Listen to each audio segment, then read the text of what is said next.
Good morning, everyone. Again, it's the end of the week in City Hall.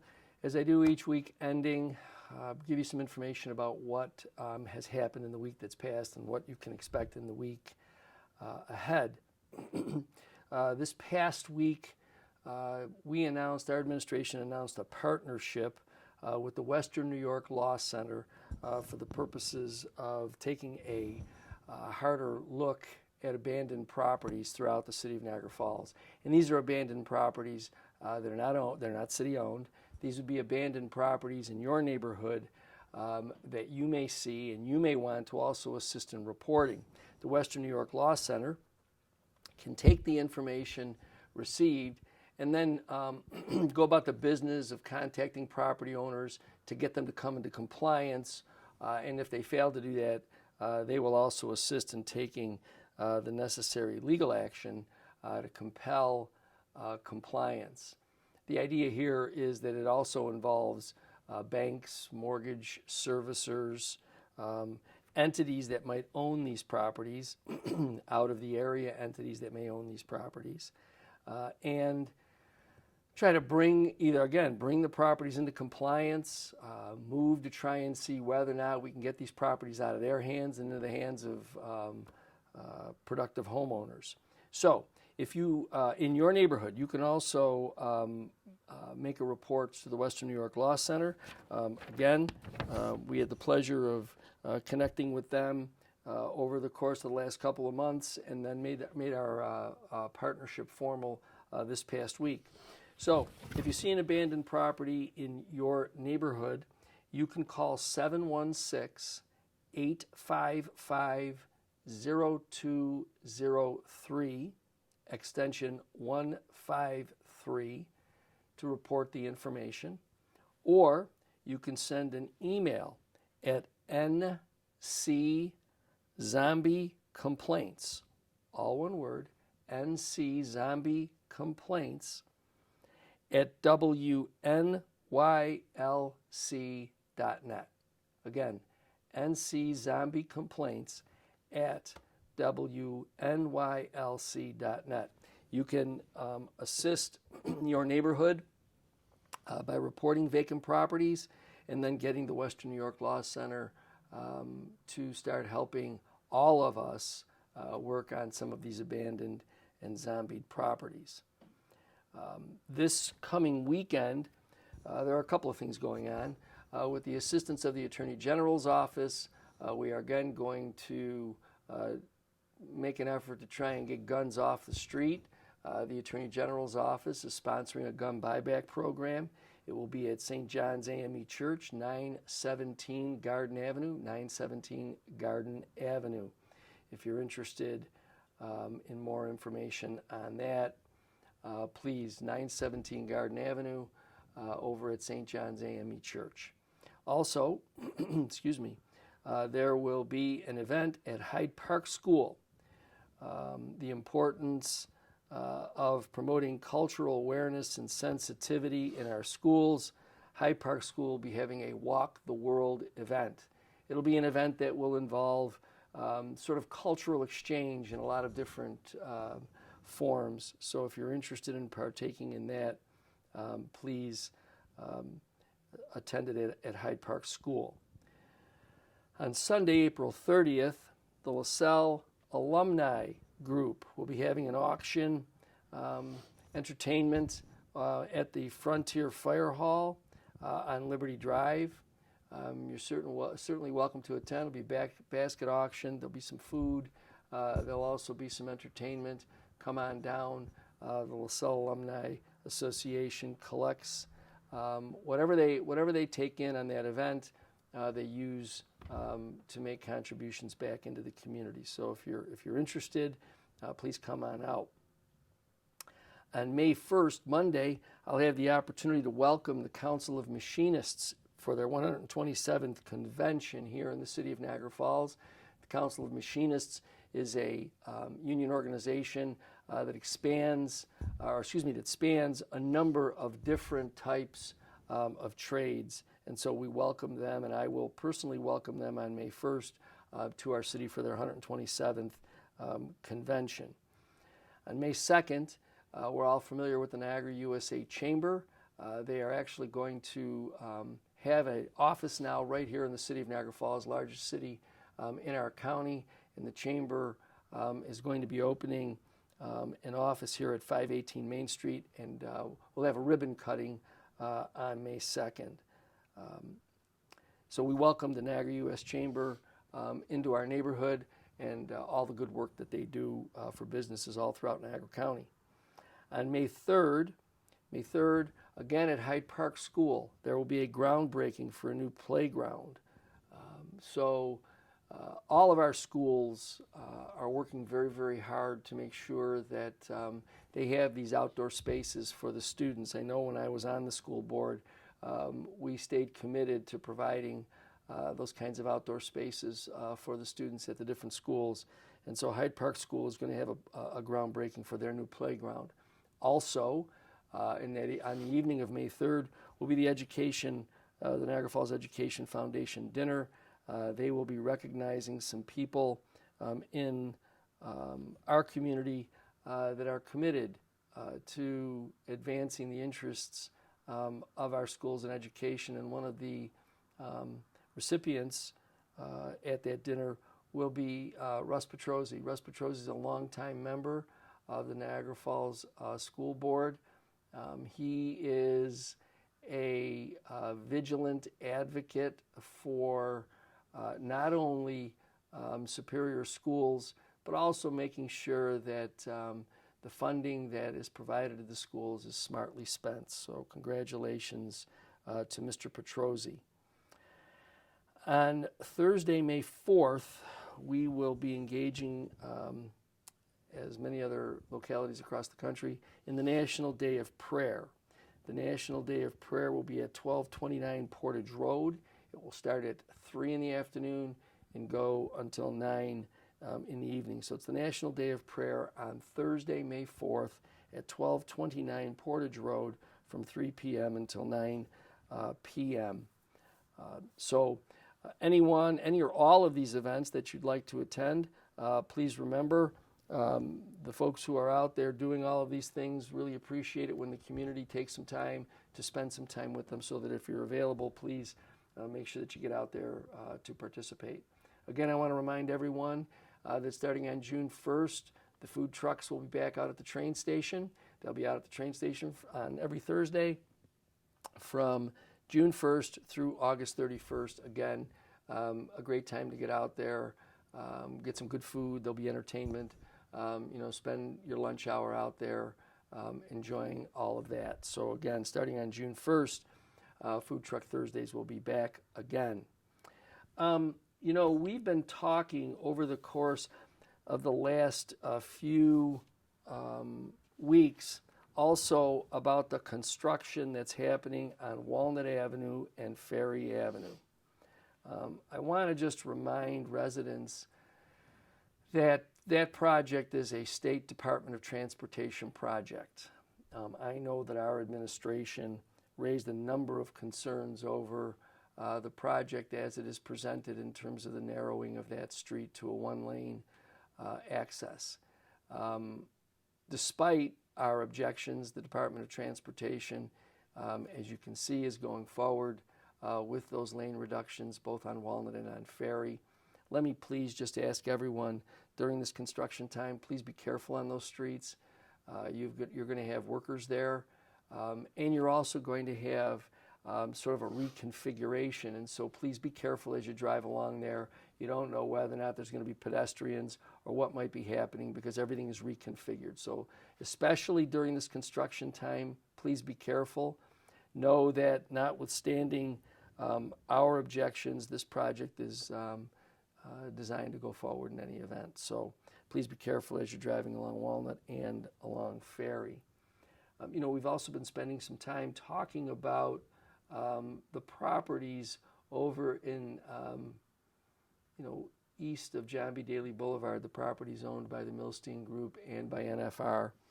And we've been talking a little bit, too, about the fact that the only proposal to advance the hospitality industry and the only proposal to try and make our hospitality workers full-year workers rather than seasonal workers is the proposal that's currently out there for the event center and park. Now, some are questioning, why would you build a park there? Well, number one, there was a park there until NFR took it away.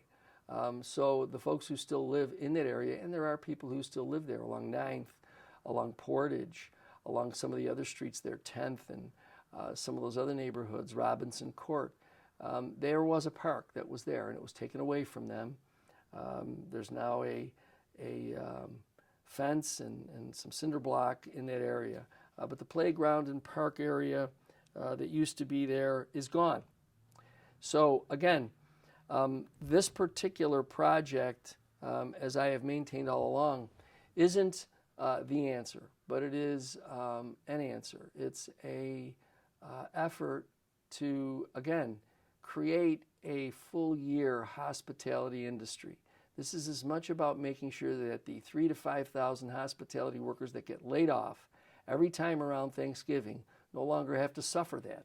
Because if we can have entertainment activities downtown in those months, in those winter months, then the facilities, the businesses that employ them won't be put into a position where they have to cut back on workforce. In addition, the activities that could be in this multi-purpose event center will also benefit locals. So it's really about a number of things that will allow not only the local community, but also the greater Niagara region to take advantage of downtown, not just in those months that are easy to program, April through the end of October, but the period from November until the end of March. That's what we have to start working on to try and make sure that the workers who are in that field, in the hospitality industry, can continue to work throughout the full year. So, you can either sign on to the idea that this is what you want over there, or we can talk about trying to advance an idea that provides for full-year employment for our hospitality workers, activities that'll be downtown, not just for guests, but also for locals. There's also been a question about how does the acquisition of the property get paid for? The City Council had approved a loan through community development, and so that was one element that could have been used.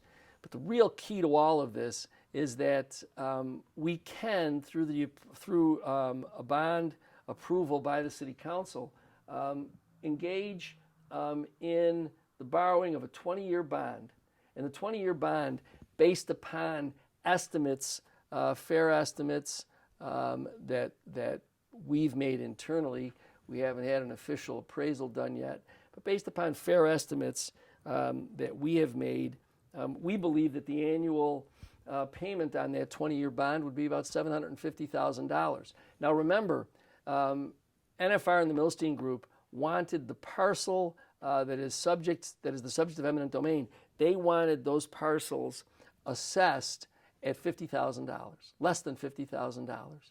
So, before we start talking about all of the fear that they raise about astronomical figures, please remember that they filed documents in court seeking that. So that's important for, I think, people to remember.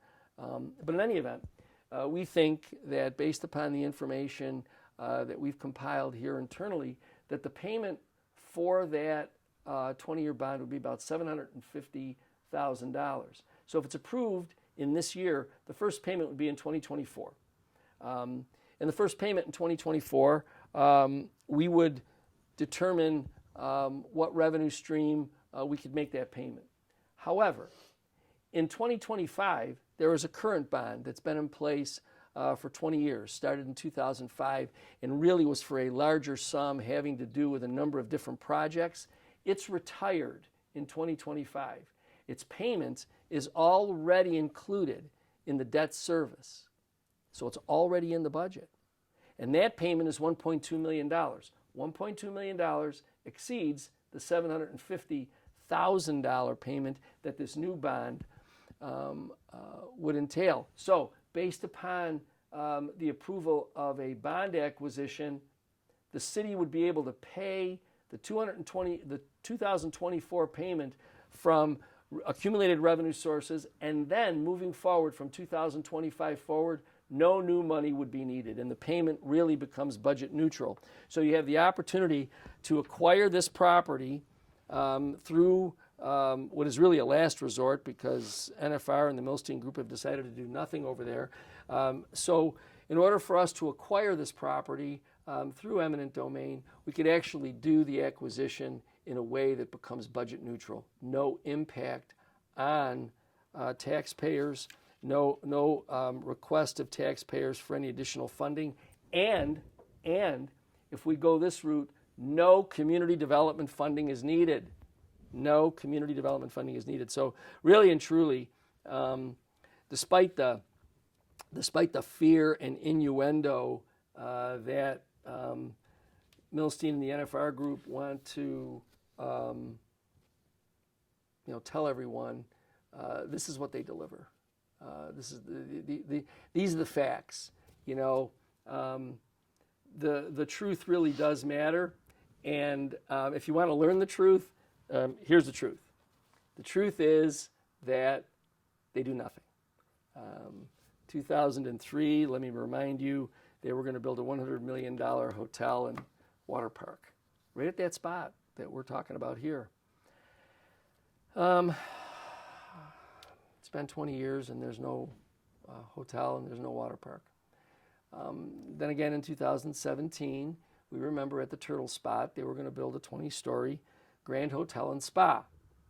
And if you drive down there this morning or this afternoon or anytime this weekend, you're going to see the Turtle. And the Turtle is simply there as a building that they are letting deteriorate because they've done nothing. And then, of course, they copied wonderful pictures from a university campus website to show us this fabulous data mining center that they want to build.